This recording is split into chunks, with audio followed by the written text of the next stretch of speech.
예, 문재인 새정치대표가 갑자기 최저임금을 올리겠다 이런 데에 목소리를 크게 하고 나오셨습니다. 그런데 최저임금 올리겠다는 내용은 문재인 대표가 바로 지난 대선 때 대선 공약이었습니다. 네.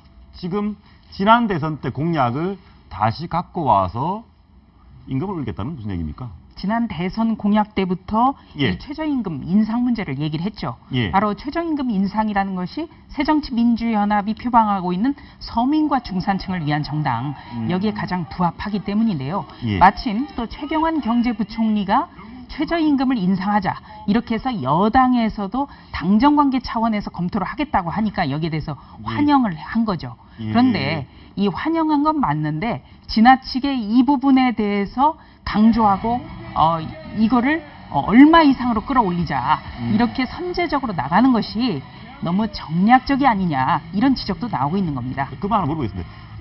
당연히 뭐 다음 대권 후보시니까 대선 행보를 좀 하시겠지만 이런 지금 최근의 행동들이 대선을 좀 서둘러 의식한 듯한 느낌도 있습니까? 어떻습니까? 일단은 대선도 대선이고 또 당장 4월에 치러야 되는 첫 번째 그렇군요. 관문이 있습니다. 4월 지금 선거가 세 곳밖에는 지나지 않지만 이 세 곳에서 모두 여야의 구도가 일대 다자로 가고 있기 때문에 굉장히 문재인 대표가 어려운 상황이거든요. 그리고 문재인 대표가 대표 취임하면서부터 가장 외치고 있는 것, 유능한 경제정당을 만들겠다.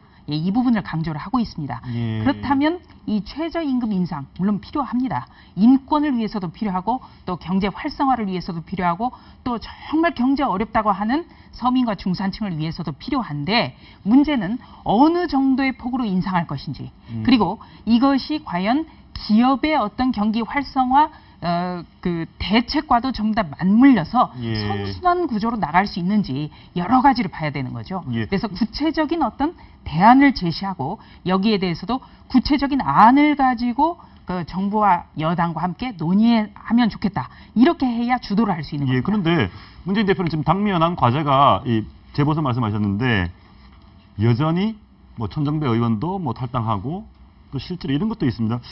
하태경 의원이 그런 얘기를 했는데 저런 어떤 당신이 지금 나오고 있습니다. 문재인 대표는 말은 김무성처럼 하지만 생각은 김기정. 말이 좀 심하긴 하네요. 김무성 한다는 의심을 거둘 수가 없다. 일정 정도 보수 쪽으로부터는 뭔가 좀 못 믿겠다. 김선아 또 뭐 이상한 좌파냐 이런 의심이 있는 건 사실. 근데 사실은 보수들 입장에서는 문재인 대표, 문재인 변호사 예전에 한때 예.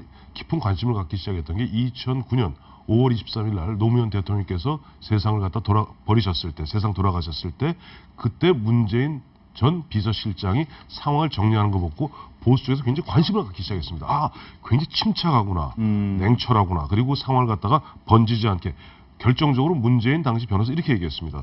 노무현 대통령께서 오늘 오전 몇 시경에 부엉이바위에서 뛰어내리셨습니다. 이렇게 표현했어요. 그래서 당시 노사모, 아주 골수 노사모들한테는 굉장히 욕도 먹었어요. 아니 그걸 갖다가 그 당시 이명박 정부가 이래 한 거 아니냐. 근데 왜 당신이 멋대로 뛰어내렸다고 얘기하느냐. 그래서 굉장히 욕을 많이 먹었습니다만은 그러나 문재인 대표한테 가던 보수층의 관심들이 언제 돌아섰냐니까 문재인 대표가 대통령 후보로서 제주 강정마을 문제, 한미 FTA 문제, 본인이 민정수석이라든가 비서실장으로 노무현 대통령을 모시고 그 당시 뭐 자이툰 부대, 예. 그다음에 한미 FTA, 제주 강정마을 이런 부분에 대해서 그 당시 노무현 대통령 모시고 그렇게 추진했다가 갑자기 2012년은 입장이 바뀌기 시작합니다. 입장이 바뀌었을 그렇죠. 때 보수 쪽, 중도 보수 쪽에서 아주 꼴보 쪽에서는 아니고요. 중도 보수 쪽에서는 아니 당신의 지향점은 뭐야?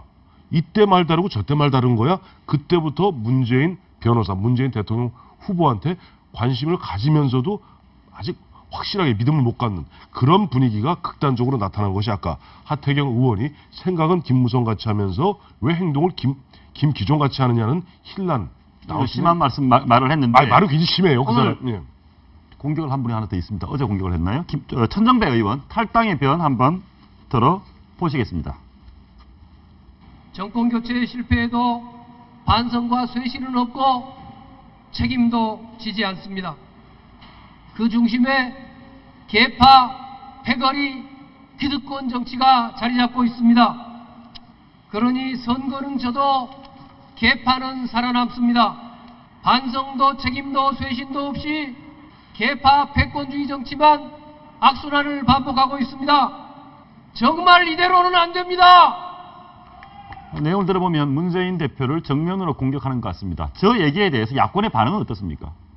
야권의 반응요. 예, 문재인 대표 지금 굉장히 어렵습니다. 그리고 특히 광주라고 하는 곳은 새정치민주연합의 심장부인데 여기서도 바로 새정치민주연합이 무소속 그리고 정의당 또 예통합진보당 그리고 천정배 전 의원 그리고 정동영 상임고문이라는 전직 대선 후보가 이끌고 있는 국민 모임이라는 곳에 여러 가지 각도로 지금 위협을 받는 거죠. 예. 그런데 문제는 이 천정배 전 대표 하면 15대 16대 국회 때 바로 정풍운동, 쇄신운동을 주도했던 분입니다.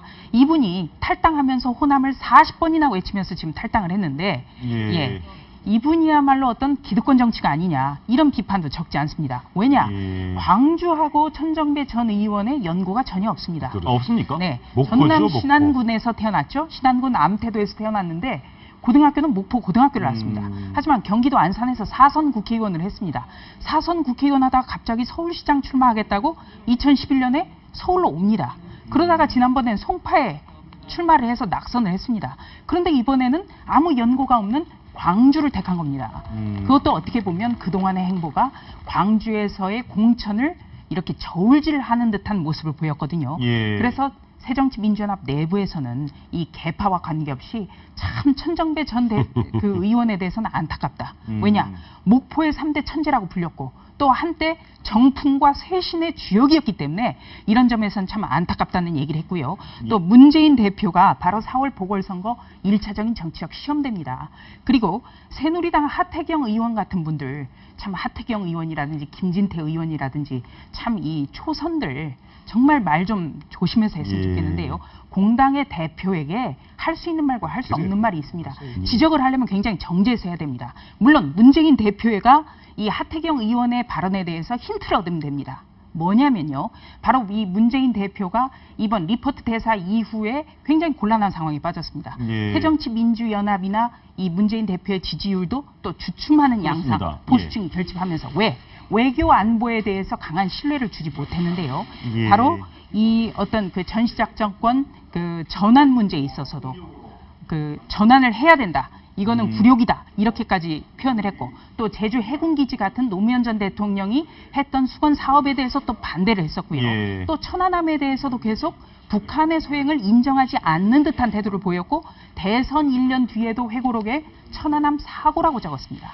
그렇기 때문에 이 문재인 대표가 하태경 의원의 비판에서 얻을 것은 이번 기회에 외교 안보에 대해서 확고부동한 어떤 안심을 시켜줘야만 본인의 입장은 본인이 분명히, 예. 당의 한 야당의 대표 또 대선 후보로서 나아갈 수 있는 기반을 확고하게 다질 수 있는 겁니다. 예, 알겠습니다. 오늘 또 대권을 의식한 발언을 한 분이 한 분 더 계십니다. 짧게 한번 들어보시겠습니다. 보시죠. 소위 박근혜 정부에서 말하는 정세 없는 복지를 경상남도에서 2년 반 해보니까 이게 되더라는 겁니다. 정세부터 하자. 그렇게 하는 것은 저는 국민한테 과도한 부담을 지우기 때문에 그것은 잘못됐다고 생각합니다. 하나 물어보겠습니다. 예. 지금 무상복지 포퓰리즘이라고 주장하는 게 보수의 입장인데 보수의 한 분인 홍준표 지사가 저런 구체적인 정책을 시작했습니다. 했어요. 본인의 존재감을 드러내고 자기 정권의 본인의 도움이 존재감도 드러내지만 무엇보다 저는 뭐 홍준표 지사가 방향을 잘 잡은 것 같아요. 잘 잡았다. 왜 기본적으로 좀 가장 문제가 되는 것이 먹는 문제가 물론 중요하긴 합니다만은 그 먹는 가장 예를 드는 게 그거 아니에요. 이건희 회장의 손자까지 우리가 무상 급식을 먹여야 되느냐. 지금 홍준표 지사의 이야기는 뭐냐니까 그러니까 28만 명 학생 중에서 6만 명 정도. 그게 보면 대략 그 최저 생계비 한 250% 정도의 소득을 갖다가 유지하고 있는 저 어려운 학생들에게는 일반 무상급식을 하고 나머지 한 22만 명은 바깥 내라는 거예요. 그러니까 초등학생 한 달에 4만 원, 중학생 한 달에 5만 원. 어쨌든 방향은 잘 잡았다. 그다음에 또 중요한 게 예. 그리고 이 나머지 돈을 갖다가 자기가 어떻게 쓰겠다는 것이 아니라 이것을 갖다가 그 어려운 학생들에게는